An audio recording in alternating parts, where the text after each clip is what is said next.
मोहम्मद साहब की 10 शादियां हुई थी, 11 शादियां हुई थी। बीबी आयशा से जब उनकी शादी हुई तो बीबी आयशा रज़ियल्लाहु ताला अन्हा की उम्र 9 साल थी कि 6 साल थी। इस वीडियो में आज मैं आपको यही सब बताने जा रही हूँ अलग अलग इस्लामिक स्कॉलर्स की रिसर्च और हदीस के हवाले से। चूँकि इस वक्त हिंदुस्तान में जो माहौल चल रहा है उसमें जब भी मुसलमानों के ऊपर कोई अटैक करना होता है मेंटली तो सीधे प्रॉफिट मोहम्मद को अपशब्द कह दिया जाता है। तो पैगंबर मोहम्मद साहब की पहली बीवी खदीजा रज़ियल्लाहु ताला अन्हा उनसे उम्र में 15 साल बड़ी थी। उस वक्त मोहम्मद साहब की उम्र तो 25 साल थी और खदीजा रज़ियल्लाहु ताला अन्हा की उम्र 40 साल थी। वो 2 बार बेवा हो चुकी थी। आपने अक्सर सुना होगा कि कहा जाता है कि मुसलमान घरानों में औरतों को बहुत दबा कर रखा जाता है, उनकी इज़्ज़त नहीं की जाती है, उनको काम करने नहीं दिया जाता है, उनको बिज़नेस या सर्विस के लिए अलाउ नहीं किया जाता है। तो अब से 1400 साल पहले खदीजा रज़ियल्लाहु ताला अन्हा अरब की सबसे अमीर औरतों में उनका शुमार होता था और वो एक सशक्त बिजनेस वुमेन थी। मोहम्मद साहब की ईमानदारी से इम्प्रेस होकर खदीजा रज़ियल्लाहु ताला अन्हा ने उनको शादी का पैगाम भेजा था जिसे मोहम्मद साहब ने एक्सेप्ट कर लिया था। तो यहाँ पर ये जो एक कुरीति चली आ रही थी कि बेवा औरत शादी नहीं कर सकती है या लड़की उम्र में बड़ी है तो अपने से छोटे लड़के से शादी नहीं कर सकती है, उस कुरीति की समाप्ति हुई थी। अगर आज के परिवेश में आप देखें, आज तो डिजिटल युग है, औरतें मर्दों से कंधा मिलाकर चल रही हैं, लेकिन 2 बार की बेवा औरत क्या अपने रिश्तेदार, अपने माँ बाप या खुद ये फैसला कर पाती है कि वो किसी और से शादी करना चाहती है? वो कह भी नहीं पाती है। तो यहाँ पर एक संदेश दिया गया था इस शादी के ज़रिए भी।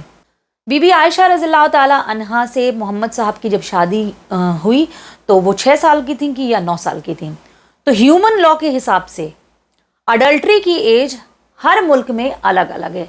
हिंदुस्तान में 18 साल है, इंडोनेशिया और मलेशिया में 16 साल है, ईरान में 13 साल है। लेकिन इस्लामिक कानून के लिहाज से जब लड़कियों को पीरियड शुरू हो जाता है तो वो बालिग हो जाती हैं और उनकी शादी की जा सकती है।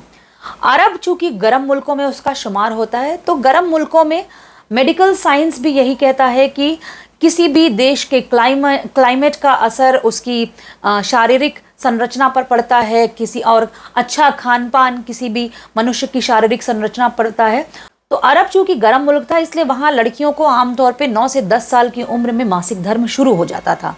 बीबी आयशा रज़ियल्लाहु ताला अन्हा से रसूलुल्लाह सल्लल्लाहु अलैहि वसल्लम की निकाह 6 साल की उम्र में हुआ था और 9 साल की उम्र में उनकी रुखसती हुई थी जब वो अडल्ट हो गई थी। बीबी आयशा रज़ियल्लाहु ताला अन्हा रसूलुल्लाह सल्लल्लाहु अलैहि वसल्लम के दोस्त और इस्लाम के पहले खलीफा अबू बकर सिद्दीक़ रज़ियल्लाहु ताला अन्हा की बेटी थी। पैगंबर मोहम्मद साहब जब उनकी पैदाइश हुई और उनकी पैदाइश के पहले अरब देशों में औरतों की हालत बहुत ख़राब थी। उनको ग़ुलाम समझा जाता था, उनको बांदी बनाकर रखा जाता था, औरतों को बाज़ार की पूंजी समझा जाता था, उनकी ख़रीद फ़रोख्त होती थी, जब मन करता था उनको बेच दिया जाता था, दासी बना करके रखा जाता था। शादी और तलाक़ को लेकर कोई कानून नहीं था। मर्द कई शादियां कर लेते थे, जब उनको मन औरतों से भर जाता था तो वो उनको बाज़ार में ले जाकर बिठा देते थे। एक औरत से शादी करते थे, उससे मन भरा तो दूसरी औरत ले आते थे, तीसरी ले आते थे। तो समाज में औरतों की जो दुर्दशा थी वो इतनी बुरी थी कि जब बेटियां पैदा होती थीं तो माँ बाप ऐसी तकलीफ़ों से अपने बच्चों को बचाने के लिए या तो उनको ज़िंदा दफन कर देते थे या फिर उनका गला दबाकर उनकी हत्या कर देते थे। पैगम्बर मोहम्मद साहब ने जब औरतों की ये दशा देखी तो उन्होंने समाज के लोगों को औरतों की इज्जत, उनको अधिकार देने की बातों को समझाना शुरू किया। अब चूँकि पैगंबर मोहम्मद साहब ने औरतों के हुकूक की बात करना शुरू किया, कानून की बात करना शुरू किया, तो उस वक्त जो उनके दुश्मन थे उनको ये बातें बुरी लग रही थी। आपको ही पता है कि कानून आज के दौर में भी बहुत सारे लोगों को नहीं अच्छा लगता है, इसलिए उन्होंने प्रॉफिट मोहम्मद के बारे में उल्टी सीधी बातें करना शुरू कर दिया था। उन्होंने कहा था कि आपको कोई लड़की पसंद आती है तो आप शादी कीजिए, निकाह कीजिए, लेकिन निकाह करने का मतलब ये है कि आप उसको इज़्ज़त दीजिए, उसको हक़ दीजिए और सबसे बड़ी बात उसकी हिफाजत कीजिए। अब रसूलुल्लाह सल्लल्लाहु अलैहि वसल्लम की शादी, जिसके बारे में कहा जाता है कि उन्होंने 10 शादियाँ की थी या 11 शादियाँ की थी, उसको लेकर भी तमाम मसले हैं।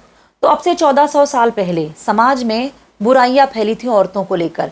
बीबी आयशा रज़ियल्लाहु ताला अन्हा के अलावा रसूलुल्लाह सल्लल्लाहु अलैहि वसल्लम की जितनी बीवियां थीं वो या तो तलाकशुदा थीं या बेवा थीं। समाज में ये एक मैसेज दिया गया था कि बेवा औरत को भी शादी करने का हक़ है, तलाकशुदा औरत को भी शादी करने का हक़ है, उसको भी एक इज़्ज़तदार ज़िंदगी गुजारने का पूरा हक़ है। तो ये जो शादियाँ हुई थी वो सामाजिक कुरीतियों को समाप्त करने के लिए की गई थी, औरतों को इज़्ज़त दिलाने के लिए की गई थी, औरतों को समान अधिकार दिलाने के लिए किया गया था। मोहम्मद साहब के बाद बीबी आयशा रज़ियल्लाहु ताला अन्हा ने ही इस्लाम के प्रसार की पूरी जिम्मेदारी बखूबी निभाई। तो मोहम्मद साहब की ज़िंदगी अगर आप दिमाग में फितना फसाद रखे बगैर पढ़ेंगे तो उनकी ज़िंदगी एक गाइड है, एक सबक है, जिससे आपको बहुत कुछ सीखने को मिलेगा, समझने को मिलेगा, चाहे वो औरतों के बारे में हो, चाहे वो बच्चों के बारे में हो, चाहे वो बुज़ुर्गों के बारे में हो। अपनी बेटी बीबी फ़ातिमा ज़हरा से वो बेशुमार मोहब्बत करते थे। उनका कहना था कि किसी ने अगर फ़ातिमा को गुस्सा दिलाया तो उसने मुझे गुस्सा दिलाया। किताबों में ये भी आया है कि जब बीबी फ़ातिमा रसूलुल्लाह सल्लल्लाहु अलैहि वसल्लम से मिलने के लिए जाती थी तो अपनी बेटी के सम्मान में रसूलुल्लाह सल्लल्लाहु अलैहि वसल्लम उनके सामने खड़े हो जाते थे। तो उन्होंने चाहे बेटी के हवाले से हो, चाहे माँ के हवाले से हो, चाहे बहन के हवाले से हो, रसूलुल्लाह सल्लल्लाहु अलैहि वसल्लम ने औरत के हुकूक़ को बखूबी अपनी ज़िंदगी में निभाया है और यही उनका पैगाम है। उनकी ज़िंदगी पूरी दुनिया के लिए एक पैगाम है कि किस तरह से समाज में लोगों को रहना चाहिए। तो बीजेपी की national spokes person Nupur Sharma ने टाइम्स नाउ के प्रोग्राम में प्रॉफेट मोहम्मद को लेकर जिस लहजे में बयान दिया था उससे साफ जाहिर हो रहा था कि ये मुसलमानों की बेइज्जती करना चाह रही हैं और उनकी भावनाओं को आहत करना चाह रही हैं।